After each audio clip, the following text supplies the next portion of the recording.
Hey, sports fans, it's Larry Eater with RunBlogRun. This is Athletics Chat 22, the Epilogue. And you know what Athletics Chats are about? Stuart Weir, who lives in Oxford, England, and has this killer office. He's got great bookshelves behind him. He speaks from the intellectual capital of the world. I'm in San Jose, California. I speak from Silicon Valley. In the backyard, I've got hummingbirds flying around. I've got all these lizards speaking like the lizard from Geico. They have all British accents. I don't know why. And then I have little birds and other creatures. And my mom and dad just kind of made this like amazing menagerie back here. And I'm here. My mom passed in 2016. My dad died this April. And I'm helping get some of the stuff in the house together for the family. So it's good to have to appreciate the things that your family did for you. And my parents moved here in 1974 from St. Louis and raised us all here. And some of us are in California, some of us in Nevada, and one of us is in Wisconsin, and that's me.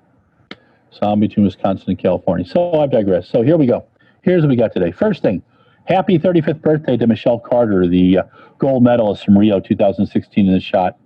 Michelle, as many of us know, a.k.a. Shot Diva, is the daughter of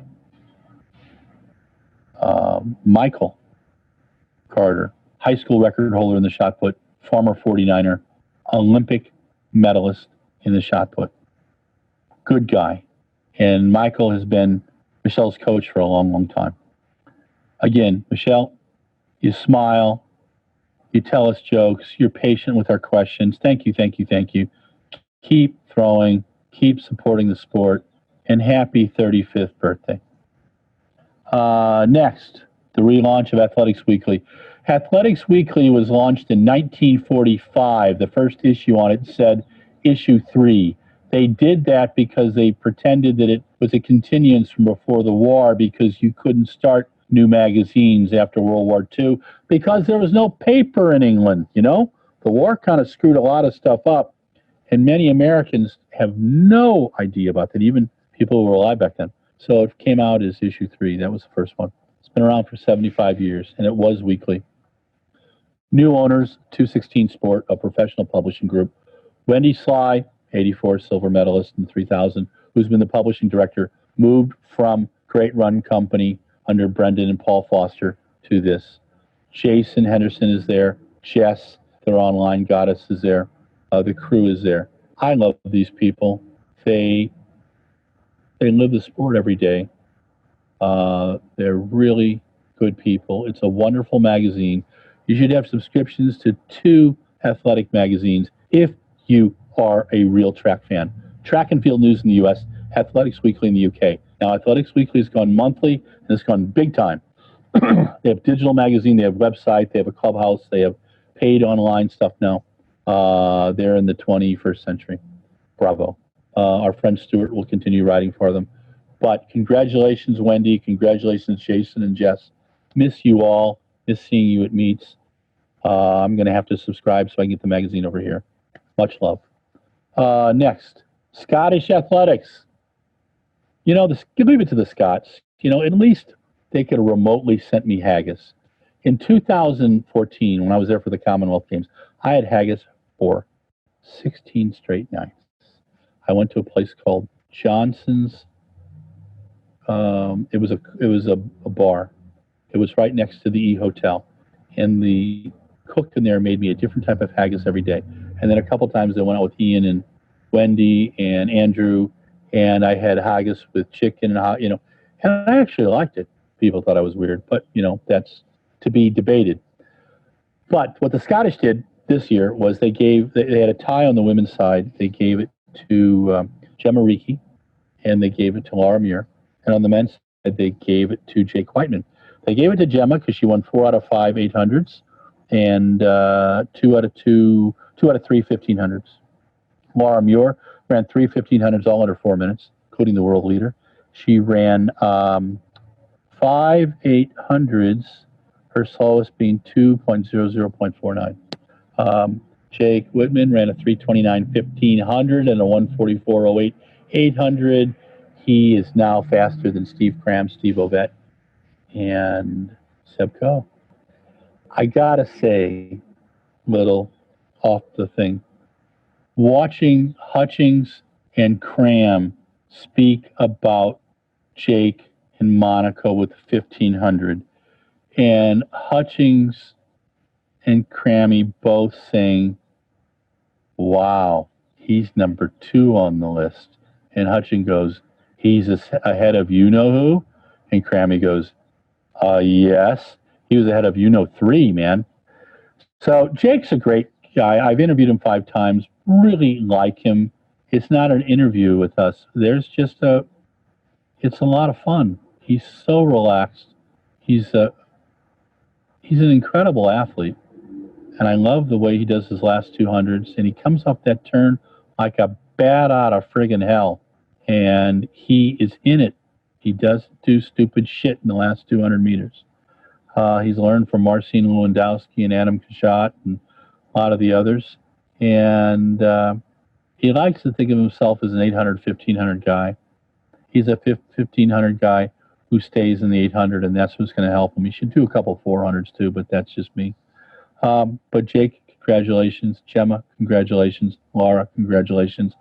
Coaches, Jeff Whiteman, congratulations, coaching Jake. And Andy Young, congratulations, coaching Gemma and Laura. Nice job all around. Bianca Williams. Bianca Williams, you remember a few months ago, her and her boyfriend, Ronaldo da Costa, a 400-meter runner from Brazil, were accosted by 5 to 8 police officers. They thought they were carrying drugs, and they roughed them. I'm sure they roughed them up. They treated them poorly. Bianca got majorly pissed, and it was a Black Lives Matter in Britain. Thank God no one was shot. The investigators and a outside investigative group, which is what they should have in the U.S., but they didn't. They don't. Said, look, these 5 cops should be looked at. Does that mean that all cops are bad? No, most cops are good. Most cops go in for the right reasons. But there are people that do stupid things, and there are good cops that make mistakes. And that's part of the situation. We expect superhuman things out of them, just like we expect it out of teachers. But when people do well, they should be treated well. When people don't do well, you need to figure ways to make it they learn from it. Bianca's not happy with the way the situation is going, so stay tuned. We'll have Stuart update you on that. Last week, we had a 5K world record and a 10K world record. That was on Wednesday, the 7th. Lend Sebet Kidday ran 14:06:65, breaking Chirnishti Baba's 14:11. Tremendous run. Beatrice Chepkoech kept her company through 3K, so Len Sebet had to run the last 2K on her own. She earned it. That was tough. Did the shoes help? Of course they do. Did the artificial track help? Yeah, it's better than, cinders. Much better. Does it affect the times? Of course. The shoes were approved by World Athletics. I've got to do some more research on this. I get tired of everybody talking about the shoes. It's supposed to be about the athletes. The shoes are equipment. They're a vehicle to help you achieve your goals. So 14:06:65. In the men's race, Joshua Cheptegei had an even more arduous task. He was trying to break Kenenisa Bekele's world record of 26:17:83. He's 15 years old. Now, Joshua Cheptegei last month ran 12:35:53, breaking the world record in the 5,000. So he was coming back in the 10. Nicholas Kimeli kept him company till 5K. He had 2 other pacemakers. They hit 5K in 13:07. Cheptegei ran the final 5K in 13:04, ran 26:11. He didn't pass out afterwards. He was obviously tired. Do the shoes help? Of course they do. Does it make a difference in him setting the record? Of course it does. But Joshua Cheptegei was in incredible shape. He'd already run 13:35. Before that, he ran a 12:51 on the roads. Before that, he ran a 26:30 10K on the roads. Before that, he ran a 15K 41:20. For the last 18 months, this guy's been getting better and better and stronger and stronger. He's impressive. He's got them wheels. So Joshua Cheptegei, congratulations. And then on this Saturday, Safan Hassan in the rain ran a new European record of 29:35, breaking the 30:01 record by Paula Radcliffe. She did it in a hellacious rainstorm. Safan Hassan, you earned that puppy. Congratulations. Jos Hermans, the man behind all the meets and his team at Global Sports Communications, great job. We needed these events. Is it just someone going out and saying, I'm going to set a world record and whoopee? No. You have to know these athletes are in great shape. Things can go wrong, and they do all the time. These are both perfect storms. Great facilities, people tested who were racing, who were pacing, and these athletes did it the old-fashioned way. One took off with half to go. The other one took off after 40% to go. It was just, again, amazing. Pandemic. How are we doing in the pandemic? U.S., what's it, 25 of 50 states. Numbers are up. We had 57,000 positive tests yesterday. We're going back into Wisconsin in a week, and they're getting more and more positives. Wherever you're at, you got to take care of yourself. You wash your hands for 20 seconds. You wear a mask inside and out. When you're outside and you can't be 6 feet separated, I really think you should be 9 to 12 feet separated. Wear a mask. You can be patriotic wearing a mask. You're masculine wearing a mask. You know what you're really doing? You're taking care of everybody else. You're not putting yourself first and being a little narcissistic shit. Okay? This is not a Republican issue. This is not a Democratic issue. You know, I still respect Republicans and I still respect Democrats. I can disagree with you politically. I don't have to hate you. This is what the current leader now knows, that by doing that and dividing this great country, that's when we're at our weakest. Do me a favor. Someone you absolutely abhor their politics about, think of something positive about them. Okay? Remember to be human. It's healthy. All right. Last thing. Anything else? No events this week. I'm going to be posting some great video. We get to talk to Jos Hermans this week about his meets. I'm trying to get Tom Jordan to chat with us as well. And we'll be posting some things from Gianna Bartoletto, Christian Taylor, Jake Whiteman. And then I'm going to try to get some other athletes too, and some coaches. This is Larry Eder with RunBlogRun. This is Athletics Chat number 22. This is the Epilogue. If you like us, Facebook, Twitter, Instagram, like us.